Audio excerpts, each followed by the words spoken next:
Hi everyone, this is Jim Lewis from Model Train Technology. Welcome back. Today, guess what? We have another product announcement, and it's going to be like this for the next several months. We think all the way into next summer. Today, we're going to talk about signaling again, and it's a very popular topic. Our video that we produced in the beginning of June has almost 40,000 views. So that's just incredible, and we're humbled by that. So thank you. So here are the signals that we've been working on. These are HO size, 2 lens. We have the Pennsylvania Railroad, B&O, Long Island Railroad style, and of course the controller that goes along with it. Super simple, single push button. We have the fiber type, and then we have the LED type. Today we're announcing a new signal controller, new member of the family, called the Dwarf Signal Controller. And a dwarf signal is used typically near turnouts or in sidings to indicate the position of the switch in the case of the turnout, or just if there's traffic. This is our O-scale dwarf signal, and these things really are cool. I mean, they just look nice, so we're really happy with that.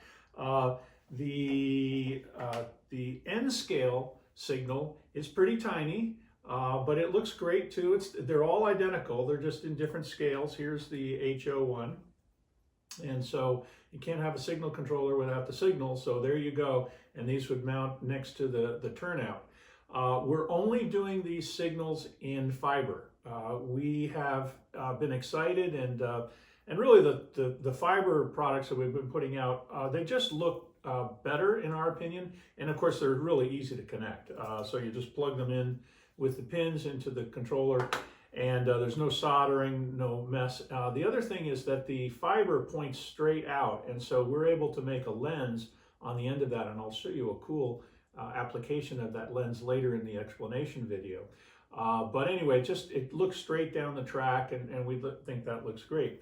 So the challenge of making a dwarf signal controller for turnouts is that a lot of the turnouts are coil-based.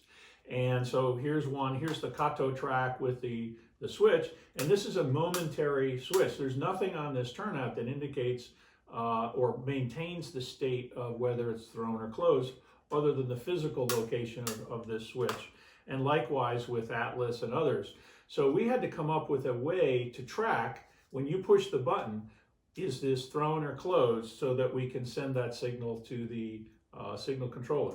So we've done that, and there are 5 ways that you can trigger the Dwarf Signal Controller. Of course, the precision detector that we have already, and that you're familiar with, HO, N-scale, O, and in the first quarter we'll have G-scale. So precision detector, single signal wire in there, pretty simple. All of our signal controllers have a DCC decoder, so you can run them in parallel. We have a motor-based system, so you're familiar with this motor, and this has some connections on it, so that can trigger it.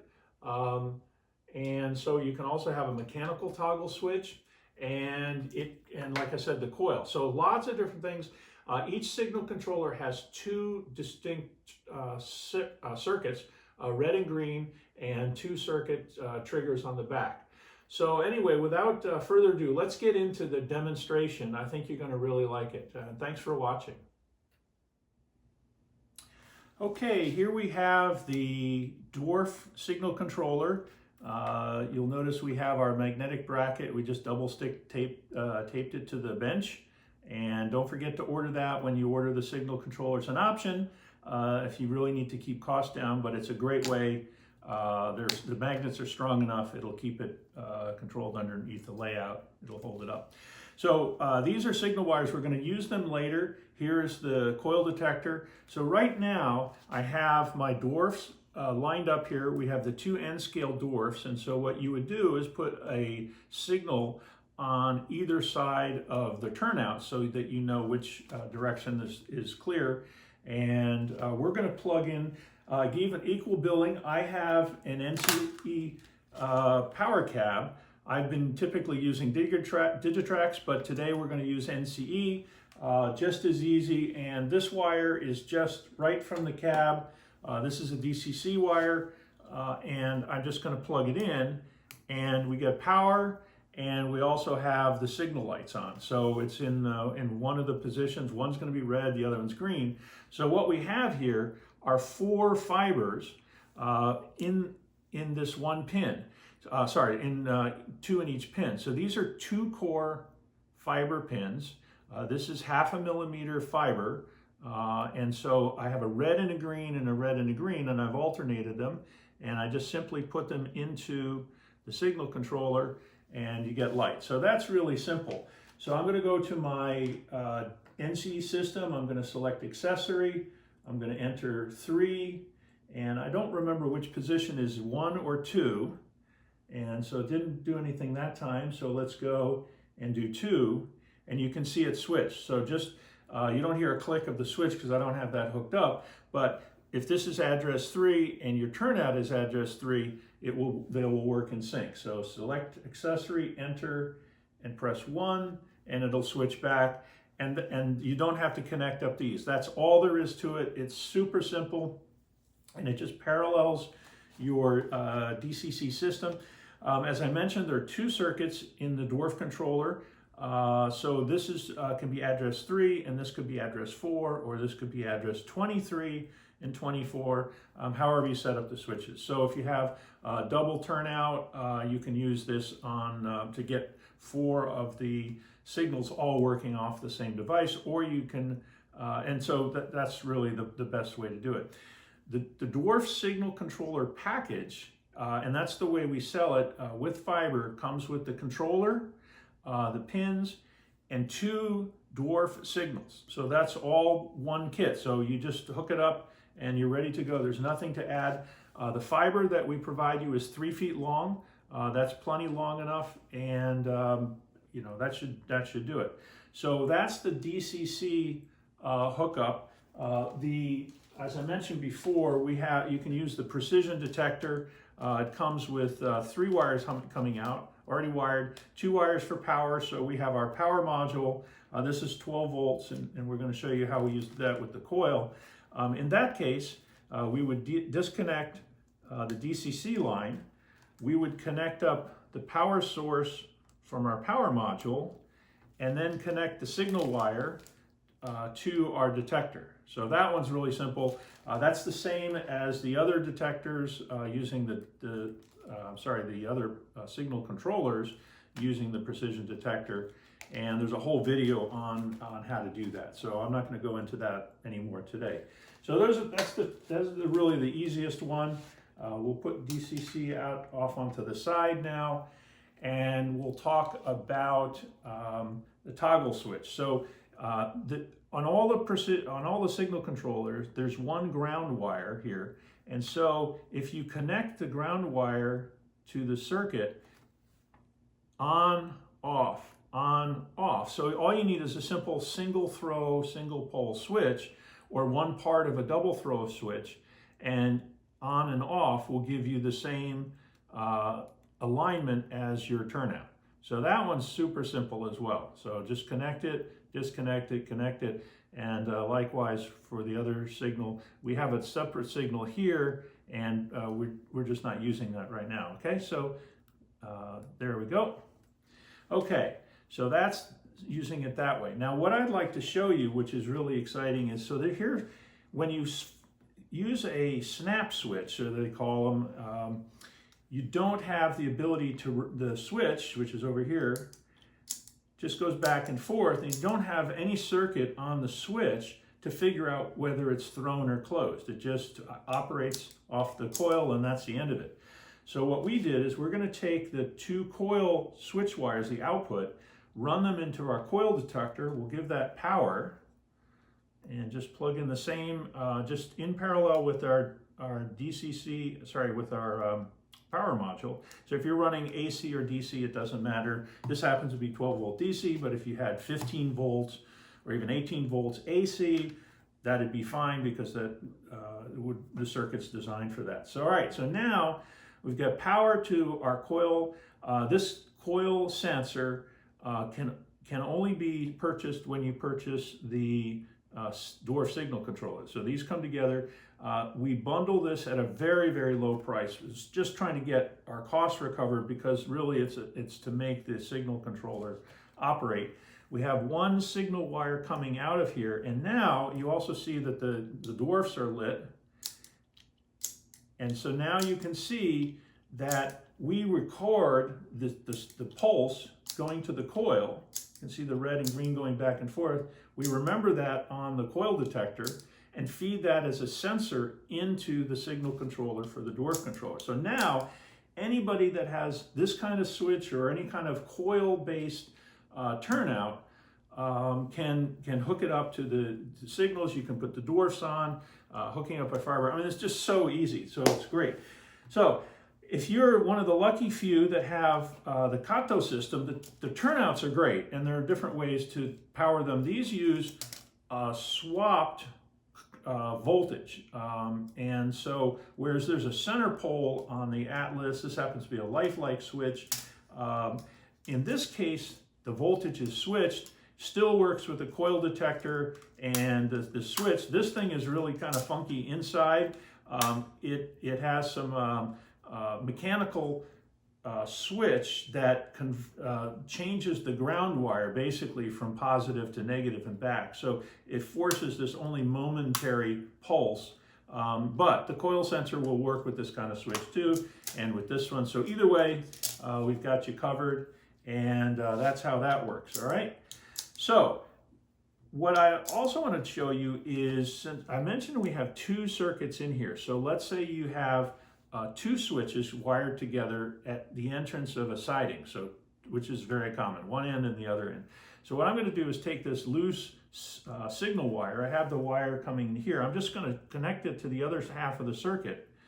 And then the second thing I'm going to do is take the two wires, the two cables from the HO size dwarf signals. I know you wanted to see those.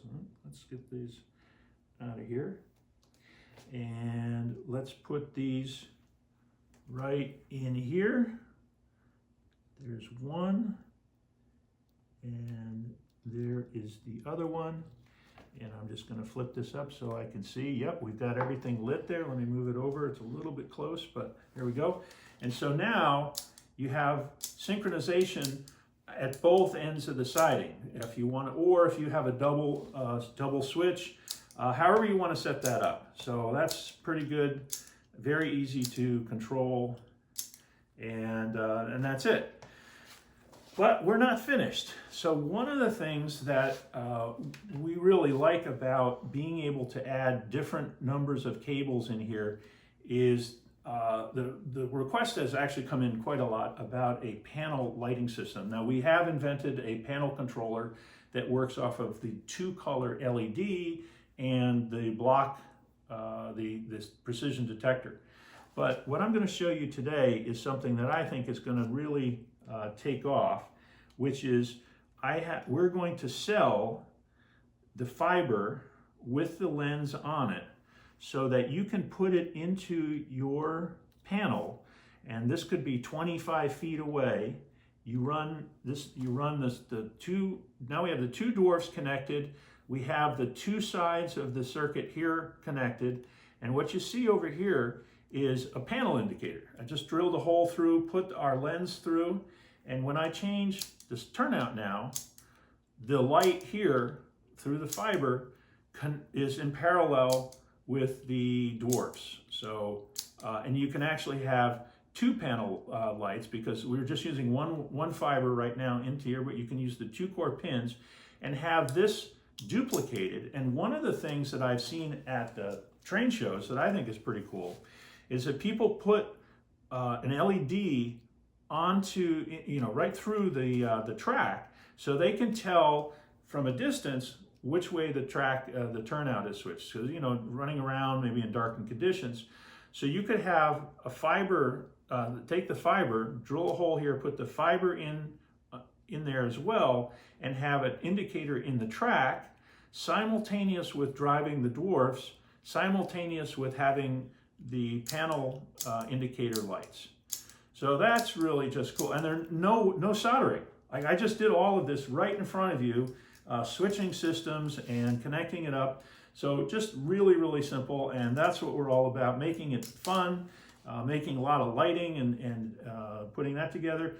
And one other thing I want to point out, when we're using fiber, we use a shrink tube. It just comes on rolls. It's kind of different sizes.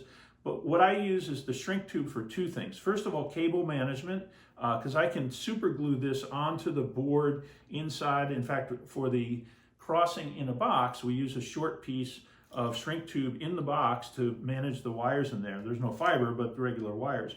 And the other thing is that a few people have commented, gee, is there a way to hide the glow from the light coming out of here or closer to the signal? And of course the the shrink tube will do a perfect job. So you just cut this to length, feed the tube. You don't heat this, all right? So you just leave it the way it is. It's sort of a small rubberized tube, and that does a great job of cable management. And actually on my layout, I have sections of this.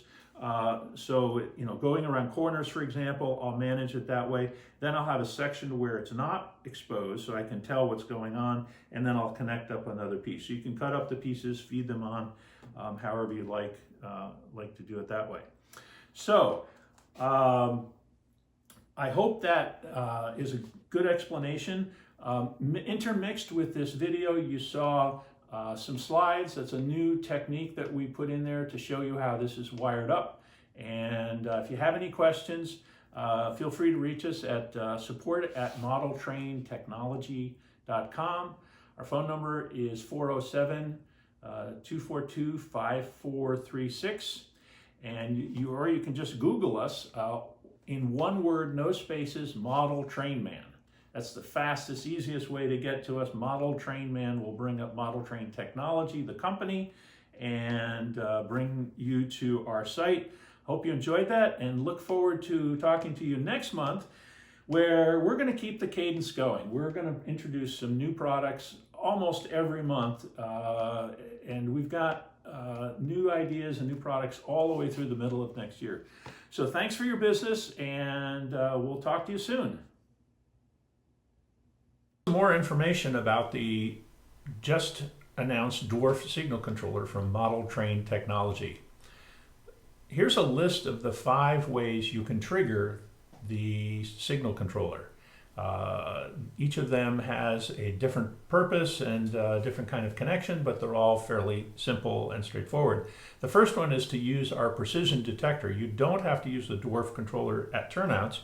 You could use them anywhere in your layout. It could be on sidings, hidden sidings or otherwise.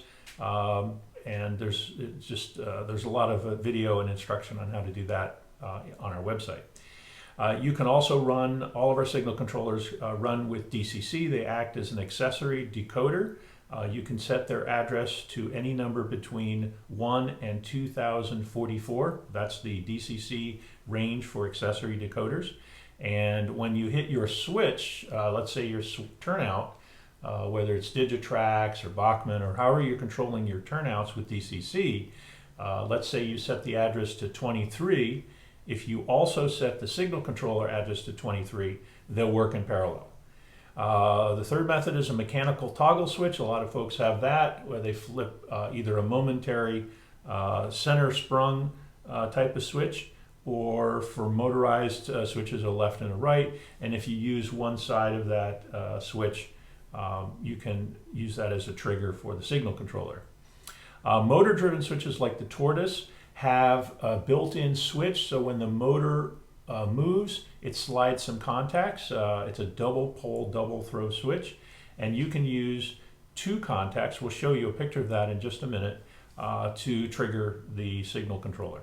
And finally, we have invented, as part of the Dwarf signal controller system, a coil switch sensor that will, so when you hit the coil, the button for the coil, it's momentary. But we record that and determine whether the switch was thrown or closed, and we keep track of that. So that's a pretty good way. All right. So some summary of the features. There are 2 independent circuits. Each circuit can have 2 fibers. We have 2 core pins And so you can put up to 2 of the 0.75 millimeter fibers in there. You can use them for panel indicators. You can insert them and embed them in the track, however you want to do that, or you can run the 2 circuits independently to control 2 different turnouts. The circuits can be linked. The output for the brightness is adjustable, and there's a mode to set it for instant lighting, which we showed in the demo, or slow motion light change, where it'll fade from red to green, green to red. So the next 2 or 3 slides are how to hook up the Dwarf controller to a tortoise machine. And here on the left-hand side is an indication of how the switch works. And you can see in the red circle that the 2 contacts are being made between pins 3 and 4.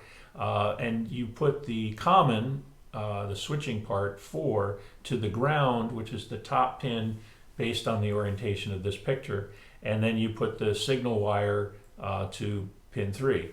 Now, you can also put the signal wire to pin 2 and it'll start in the open position. So if it looks like it's reversed between thrown and closed and red and green the way you want it, you can just swap the pins on the motor. So no problem with that. And of course, all these motorized turnouts controllers have 2 switches. They work in parallel. So again, you can duplicate it. 5 would be the common, and 6 would be the switch, and then you can also use 7 if you chose to.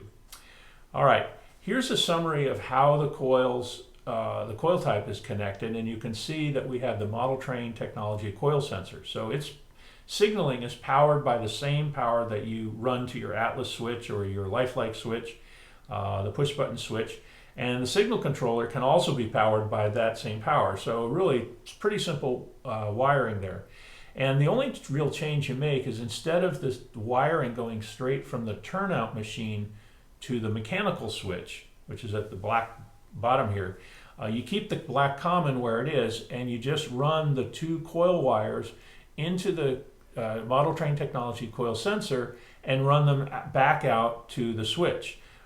Inside the coil sensor, the power is transferred directly through, and we're just monitoring what's going on there from an electrical standpoint, and we're keeping track of that. And the way we keep track of that is a latching mechanism, and that feeds via the yellowish orange line into the triggering side of the signal controller. And that's really all there is to it. So when you flip the switch, the mechanical turnout will move, and the ModelTrain technology coil sensor will recognize that and remember that and keep track of it, and it will turn the signal controller on or off, which in this case will be left or right, or red or green for the controller.